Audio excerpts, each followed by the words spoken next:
अशोक खरात यांना अटक केल्यानंतर आता अनेक वेगवेगळ्या गोष्टी समोर येत आहेत।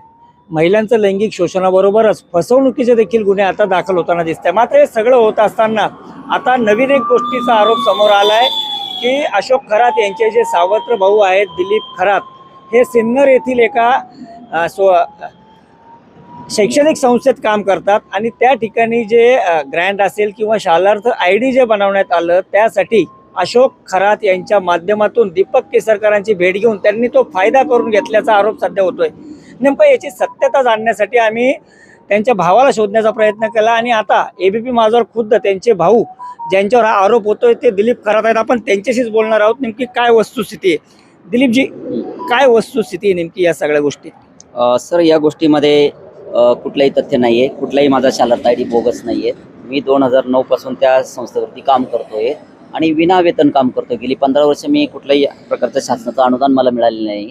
त्याच्यामुळे आता 2020 नंतर आम्हाला 20% ग्रँट आलेली आहेत, 2023ला आम्हाला 40% आलेली आहेत, 25मध्ये 60% भेटले, आता मला 60% पगार भेटतोय।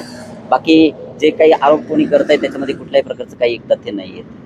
आता आरोप करताना असा केला गेला की अशोक खरात यांचे तुम्ही भाऊ आहात आणि अशोक खरात आणि केसरकर यांचे जवळचे संबंध होते, त्यामुळे अशोक खरात यांची भावाची मदत घेऊन केसरकरांच्या माध्यमातून तुम्ही स्वतःला फायदे करून घेतले? नाही, तसलं कुठलंही काही घडलेलं नाही साहेब, तसं कुठल्याही प्रकारचं घडलेलं नाही आहे किंवा तुम्ही चौकशी करू शकता तसं असेल तर। असं माझ्याकडे माझे सगळं रेकॉर्ड्स आहेत, माझे कागदपत्र आहेत, तुम्ही चौकशी करू शकता केव्हा बी। असं कुठल्याही प्रकारचं घडलेलं नाही काही।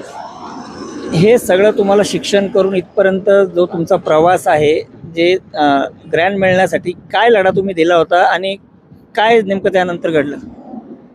आम्ही खूप 2009 सालापासून आंदोलन करत होतो ग्रँटसाठी।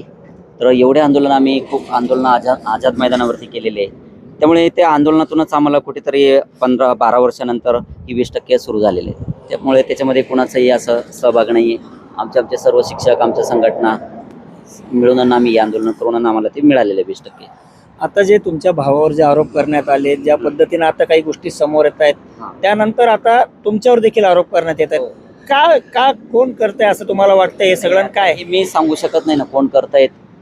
करणारेच आरोप एक कुटुंब या नात्याने करणारे, पण तसा कुठलाही संबंध नाही आहे। दीपक केसरकर साहेबांचा यात कुठला संबंध नाही, कॅप्टन साहेबांचा यात कुठलाही संबंध नाही, त्यांना माहीत पण नाही मी कुठल्या शाळेला आहे। त्याच्यामुळे हा कुठलाही आरोप जे करतायत ते अतिशय खोटे आरोप आहेत, त्यात काही तथ्य नाही। तुमच्या आणि त्यांच्या वयात किती फरक आहे आणि आता गेल्या अनेक वर्षात त्यांनी ज्यावेळेस हे मंदिर स्थापन केलं, हे सगळं किती वेळा तुमचा संबंध यायचा?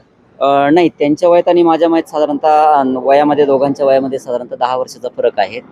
आणि कधीतरी आम्ही शिवरात्रीच्या वेळेस दर्शनाला मंदिरावरती जायचो। त्या व्यतिरिक्त कधी अशोक खरात नाही, त्यावेळेस नंतर आमचा कधी म्हणजे संपर्क येत नव्हता मधल्या काळामध्ये कुठेच। काय आता आज जे काही समोर येतंय, काय एक भाऊ म्हणून काय वाटतं तुम्हाला? नाही, वाईट वाटतं सर, या गोष्टीचं फार वाईट वाटतं या सगळ्या गोष्टी। काय म्हणजे ज्या पद्धतीने आता पोलीस तपास सुरू आहे, त्याच्यात वेगवेगळे धक्कादायक खुलासे समोर येत आहेत, काय या प्रकरणात तुम्हाला काय कुटुंब, भाऊ काय वाटतं?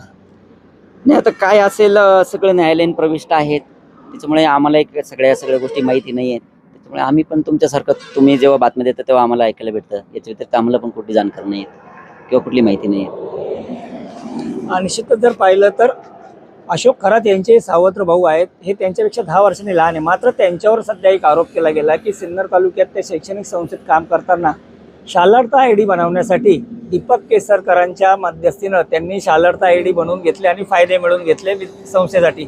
मात्र दिलीप खरात यांनी स्पष्टपणे सांगितलेलं आहे की हे सगळं मिळवण्यासाठी आम्हाला आझाद मैदानापर्यंत लढा द्यावा लागला होता।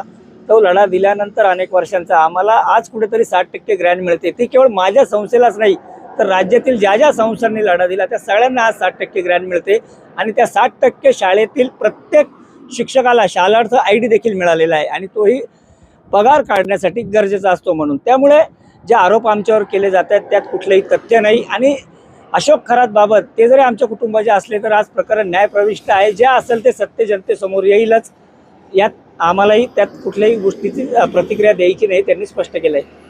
नितीन ओझा, ABP माझा, सिन्नर, नाशिक। ABP माझा, उघडा डोळे बघा नीट।